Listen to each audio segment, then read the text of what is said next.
കരിപ്പൂർ വിമാനത്താവളത്തിൽ ഓട്ടോറിക്ഷകൾക്ക് വിലക്കേർപ്പെടുത്തി. പിഴ ചുമത്തുമെന്ന് കാണിച്ച് ബോർഡ് സ്ഥാപിച്ചെങ്കിലും പ്രതിഷേധം ശക്തമായതോടെ അധികൃതർ പിൻവാങ്ങി. കഴിഞ്ഞ ദിവസമാണ് ഇങ്ങനെയൊരു ബോർഡ് കരിപ്പൂർ വിമാനത്താവളത്തിൽ സ്ഥാപിച്ചത്.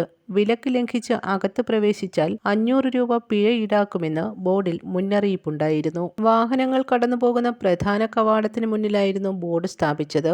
ഓട്ടോറിക്ഷകളോടുള്ള അവഗണനയ്ക്കെതിരെ ഡ്രൈവർമാരും ജനപ്രതിനിധികളും യാത്രക്കാരും ഒരുപോലെ രംഗത്തെത്തി. കരിപ്പൂരിൽ ബസ് ഇറങ്ങി വിമാനത്താവളത്തിലേക്കെത്താൻ ഒട്ടേറെ പേർ ആശ്രയിക്കുന്നത് ഓട്ടോറിക്ഷകളെയാണ്. കുറഞ്ഞ ചെലവിലുള്ള ഓട്ടോറിക്ഷ യാത്ര തടഞ്ഞാൽ അത് വലിയ ബുദ്ധിമുട്ടാണ് ഉണ്ടാക്കുക.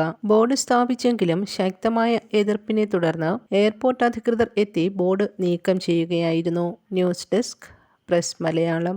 ഈ ഓണം രാജകീയമായി ആഘോഷിക്കാം രാജകുമാരിക്കൊപ്പം. 1.5 കിലോയുടെ സ്വർണ്ണ സമ്മാനവുമായി Rajakumari group gold silks hyper market ഷോറൂമുകളിൽ നിന്നുള്ള എല്ലാ പർച്ചേസുകൾക്കും ഉറപ്പായ സമ്മാനം. ഈ ഓഫർ സെപ്റ്റംബർ 16 വരെ മാത്രം.